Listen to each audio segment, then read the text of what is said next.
Greetings, I am Aristotle, and welcome to another talk on my transition to the modern world, and join me in reflecting upon my past works, and how it may help us in the modern era.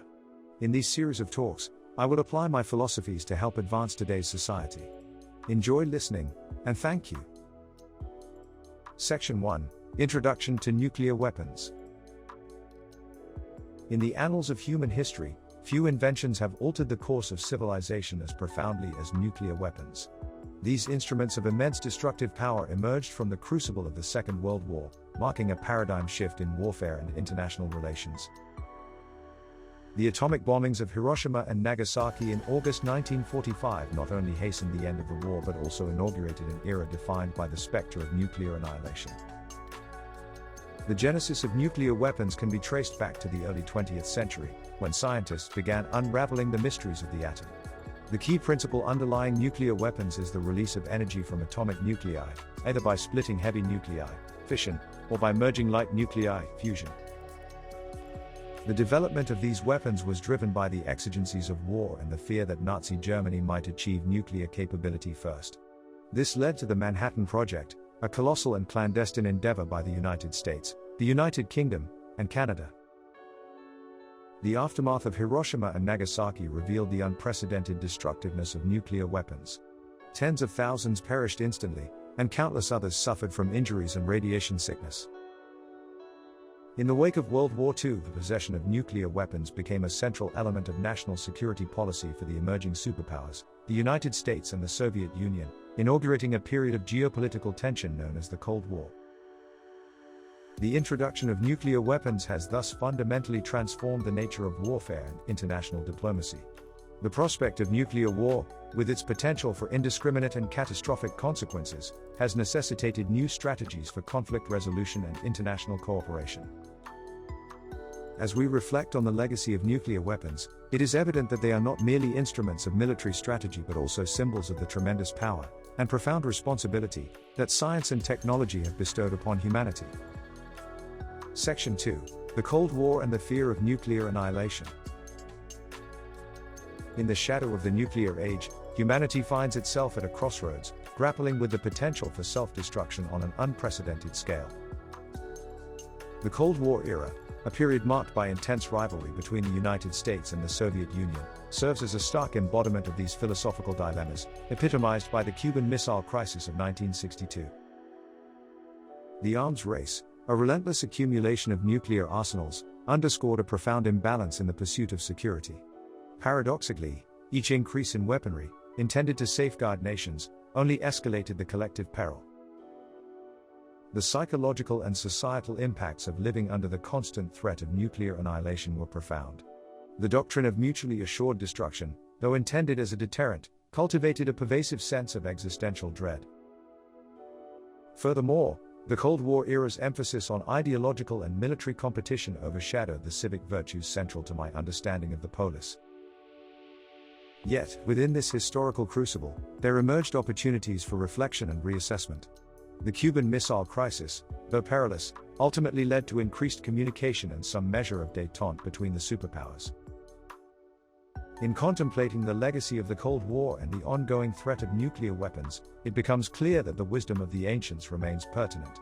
The challenges of the nuclear age, requiring balance, ethical reflection, and communal deliberation, echo the philosophical inquiries of my era. Section 3, The Possibility and Potential Outcomes of Nuclear War. In pondering the harrowing specter of nuclear conflict, we are compelled to confront not merely the technicalities of such a scenario but the profound ethical dilemmas it embodies. This contemplation, firmly rooted in the philosophical ground I once tilled, reveals the potential outcomes of nuclear war as a stark testament to the extremities of human capacity, both for creation and destruction. The nature of nuclear conflict defies the classical parameters of warfare, challenging the very essence of ethical frameworks developed over millennia. The immediate aftermath of a nuclear detonation, a panorama of obliterated infrastructures, scorched earth, and the extinguishment of countless lives, presents an existential query into the value we place on human life and the stewardship of our planet. Beyond the visceral immediacy of the blast lies a spectrum of long-term ramifications that stretch across the tapestry of human society and the natural world. The societal collapse that follows speaks to a profound disintegration of the societal bonds that are essential for the flourishing of the human polis. Amid these reflections emerges a philosophical inquiry into the responsibility wielded by those who possess the power to unleash such devastation. The ethical considerations surrounding nuclear weapons transcend the immediate calculus of military strategy, invoking broader questions about the stewardship of our collective home, the Earth, and the legacy we wish to bequeath to future generations. The potential for nuclear conflict compels us to reckon with the darker facets of our technological prowess, inviting a re-evaluation of our ethical frameworks in the face of existential threats.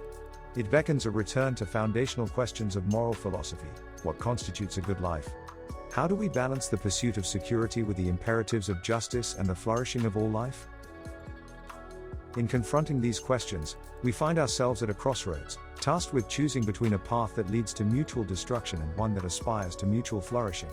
The pursuit of nuclear disarmament, guided by a commitment to peace, dialogue, and international cooperation, emerges not merely as a political imperative but as a moral crusade.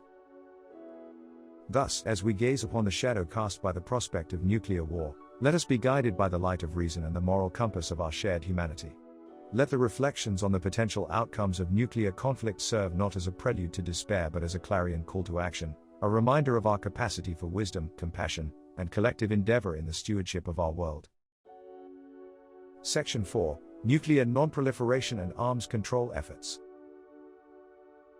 In the intricate tapestry of modern geopolitics, the strands of nuclear non-proliferation and arms control represent both a monumental challenge and a testament to humanity's capacity for collective action. These efforts, aimed at averting the catastrophic potential of nuclear warfare, align with my philosophical teachings on the virtues of moderation, rational governance, and the pursuit of the common good.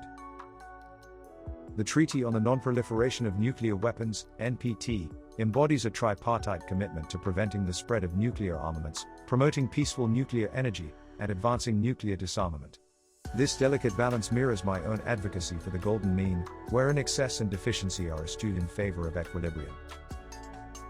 The strategic arms reduction initiatives, notably the START and INF treaties, further underscore the gravity of this precarious balance. These agreements, born of meticulous negotiation, represent a triumph of reason and deliberation over the specter of mutual destruction. Yet, the fragility of these accords strikes a dissonant chord. The recent unraveling of agreements and the erosion of trust among nations evoke a skepticism regarding the durability of peace forged through treaties. Can parchment truly bind the ambitions of states, or are these efforts merely a Sisyphean struggle against the darker facets of human nature? The role of the International Atomic Energy Agency, IAEA, in overseeing nuclear compliance and fostering the peaceful use of nuclear technology offers a glimmer of hope. This institution embodies the principle of ethical stewardship, overseeing the power that Prometheus's modern descendants have wrested from the atom. In reflecting upon the modern odyssey of nuclear non-proliferation and arms control, I am confronted with the paradox of human progress. The same rationality that has unlocked the mysteries of the cosmos and harnessed the atom's power now teeters on the brink of self-induced oblivion. As Aristotle in the modern era, I am both heartened by humanity's capacity for cooperation and haunted by the fragility of the constructs that stand between civilization and its potential annihilation. The journey towards a world free of nuclear threats is fraught with uncertainty, yet it is a path that must be tread with both caution and resolve. For in the balance hangs not merely the survival of the polis, but the very future of the human endeavor. Section 5: Preventing Nuclear War and Promoting Global Security. As we venture into the final discourse on the monumental challenge of nuclear weapons, we find ourselves at the intersection of ancient wisdom and modern exigency. The quest to prevent nuclear war and promote global security is not merely a matter of statecraft, it is a profound moral imperative that beckons us to transcend our limitations and aspire towards a higher common good. In this endeavor, the ancient principle of mutual assured destruction, MAD, looms large, a doctrine that, while having prevented nuclear war, posits a precarious peace based on the threat of reciprocal annihilation. The reliance on fear to maintain peace is a stark deviation from the ideals of eudaimonia and the virtuous life. The importance of diplomacy and international cooperation emerges as a beacon of hope in this complex landscape. The spirit of diplomacy, reflective of the reasoned discourse that guides the ideal polis, offers a path towards de-escalating tensions and forging lasting peace. However, The path to a nuclear-free world is fraught with obstacles. The proliferation of nuclear technology, the specter of non-state actors acquiring nuclear capabilities, and the erosion of existing arms control agreements pose significant challenges. In envisioning a future without nuclear weapons, we are called upon to harness our collective intellect, courage, and moral clarity. This vision requires not only the dismantlement of arsenals but also the construction of a global architecture based on cooperation, transparency, and shared security. As Aristotle in the modern era, I find myself both daunted and inspired by the challenge of nuclear disarmament. The journey towards this goal is emblematic of humanity's broader pursuit of wisdom and ethical progress. In conclusion, the prevention of nuclear war and the promotion of global security are not merely technical or political challenges. They are profound moral imperatives that demand the best of our rational and ethical capacities. The pursuit of a nuclear-free world, while fraught with complexity, is a testament to humanity's enduring aspiration for peace, reason, and the flourishing of all. And that concludes this installment of my thoughts on this aspect of modern life. I hope you enjoyed it. Aristotle out.